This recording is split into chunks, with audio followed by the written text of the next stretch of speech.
Hello, my friends, and welcome back to the community of independent thinkers. Let us step away from the web of lies the mainstream media feeds us every single day and look straight at the naked truth. The elites in Washington are busy spinning fairy tales about protecting the world order, about managing risks and preventing escalation. They call their moves strategic steps to secure peace. It is laughable. It is delusional. What we are actually witnessing is not a strategy for peace. It is the greatest geopolitical suicide of the 21st century, a death warrant for American hegemony signed by our own supreme hubris. This week, the press is reporting on torn bodies in the West Bank, where a Palestinian family's night out ended in a relentless hail of gunfire. Israeli forces claim they sensed danger from an accelerating vehicle and responded by shooting. The result? 6 went out. Only 2 children made it back alive, while the father, mother, and 2 young boys were ruthlessly gunned down. You listen to these news lines and feel heartbreak. But let me be clear, through the lens of power politics, the bloody tragedy of the Baniodi family is not an isolated moral incident. It is the death knell of a security architecture that has rotted from the inside out. It is the symptom of a region sinking into absolute anarchy, where brutal force is the only currency that matters, and regional powers are acting like animals backed into a corner. But the tragedy in the West Bank is merely a few stray sparks from a giant meat grinder that is preparing to incinerate the entire Middle East. Look at the macro picture. The war with Iran has entered its 3rd week, and Tehran is tightening a noose around the neck of the global economy by largely closing the Strait of Hormuz to America and its allies. In response, President Trump is throwing a tantrum, threatening a very bad future for the NATO alliance if member nations do not agree to send warships to break the blockade. He is even so desperate that he publicly demands China send its navy to protect the oil flow, threatening to cancel a summit with Xi Jinping if they do not comply. Do you see the pathetic absurdity here? Our leaders are digging their own graves and dragging the rest of the world down with them. Let us dissect the ruthless mechanics of what is happening. Iran is not crazy. They are completely rational, and they are executing a highly disciplined doctrine of economic attrition warfare. Iran knows full well they cannot face the colossal American war machine in a direct, open battlefield. Therefore, they weaponize geography. The Strait of Hormuz is the jugular vein of the world, a choke point where roughly a fifth of global oil must pass. When Iran slams this door shut on the West, they are not just stopping a few ships. They are delivering a lethal blow to the industrial lifeblood of the crumbling alliance Washington is trying to patch together. International oil prices have already pushed past $106 a barrel, and the U.S. Energy Secretary openly admits there are no guarantees prices will fall. This is just the gentle prelude. Picture a realistic scenario where the blockade tightens further and oil hits $150. What does that mean? It means a tsunami of inflation will sweep across Europe and North America. Trillions of dollars in economic value will simply evaporate. 30% of Western industrial capacity could grind to a halt because energy costs exceed the threshold of survival. The cancer of inflation will eat into the very marrow of the middle class, turning allied economies into hollow husks. This is the power of structural leverage. Iran does not need to fire a single bullet at the American homeland. They only need to strangle the stomach of the Western capitalist system. And how does Washington react to the disaster it ignited? They pivot to threatening allies and begging enemies. Coercing NATO member states to sail warships into the Middle Eastern furnace is a move of supreme strategic blindness. Our European allies are not stupid. Their internal political survival calculus is screaming red alerts. The leaders in Berlin and Paris know perfectly well that if they get dragged into this meaningless war, their economies will shatter and the voters will throw them out of power in the very next election.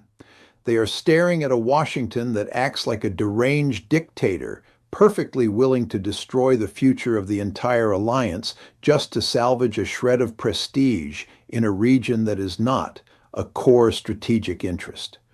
But the most ruthless and farcical aspect of this tragedy is the plea to China. Stop for 1 second and think about the absolute insanity of this. China is the sole peer competitor to the United States on this planet. They are the only nation with the demographic weight, the industrial manufacturing base, and the military firepower to directly threaten our global hegemony. Yet Washington hopes Beijing will deploy its navy to rescue the Western oil supply chain. Meanwhile, the physical reality on the water is crystal clear. Iran is allowing Chinese oil tankers to pass through the strait with absolute safety. Xi Jinping is sitting in Beijing, smiling in triumph. He is watching the most valuable strategic masterclass unfold without firing a single shot. The third-party calculus here is undeniable. Why on earth would Beijing intervene to help an America that is bleeding to death in the Middle Eastern quagmire? On the contrary, the United States getting bogged down, draining billions of dollars and human lives into a war with Iran, is the greatest geopolitical gift the heavens could bestow upon the rise of China. Beijing secures a steady stream of cheap energy from Tehran, all while standing back and watching its greatest rival incinerate its military capacity and diplomatic credibility in a distant desert. By sinking into Iran, the United States is voluntarily amputating its ability to contain Chinese expansion in the Western Pacific. We are handing the crown of global hegemony to Beijing on a silver platter. Why did we fall into this trap? Do not blame it on an accident.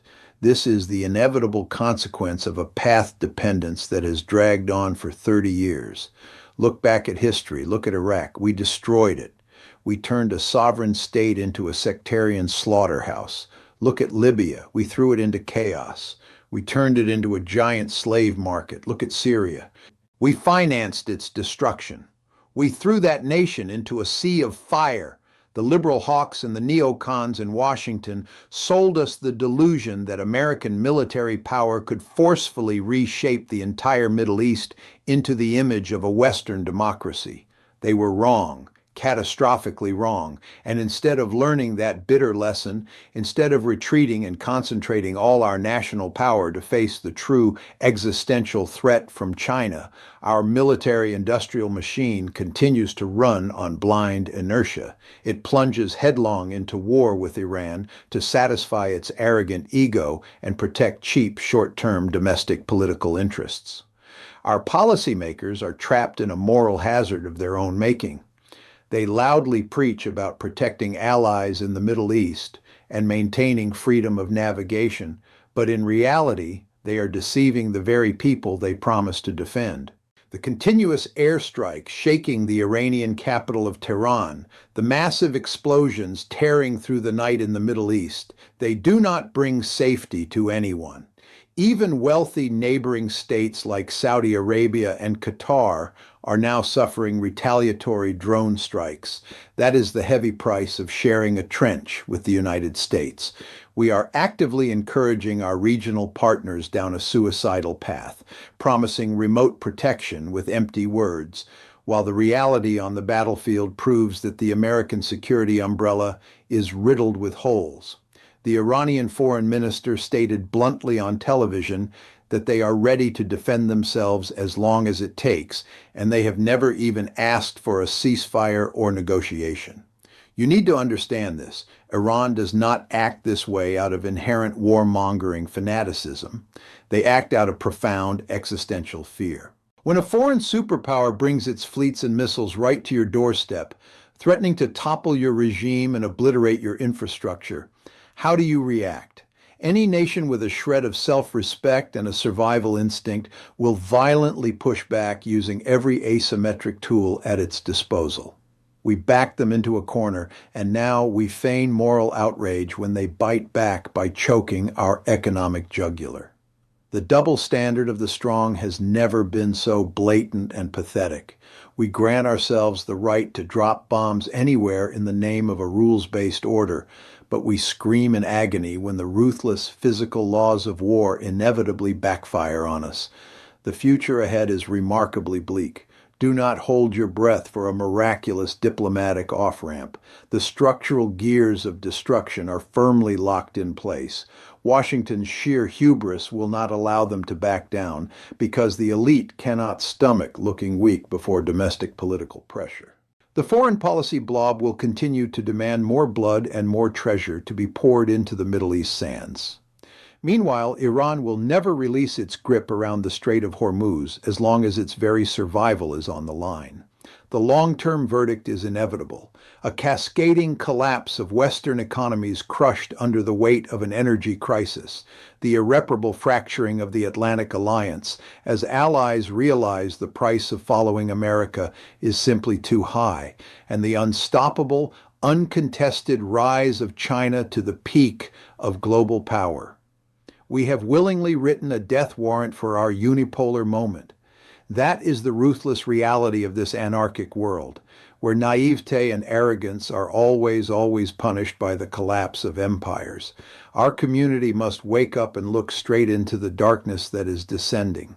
Keep sharing this truth, subscribe to the channel, and join me in the resistance against the systemic ignorance of the media and political elite. We need each other now more than ever in this era of unraveling. Stay safe, stay awake, and never stop questioning. The truth is out there. I will see you next time.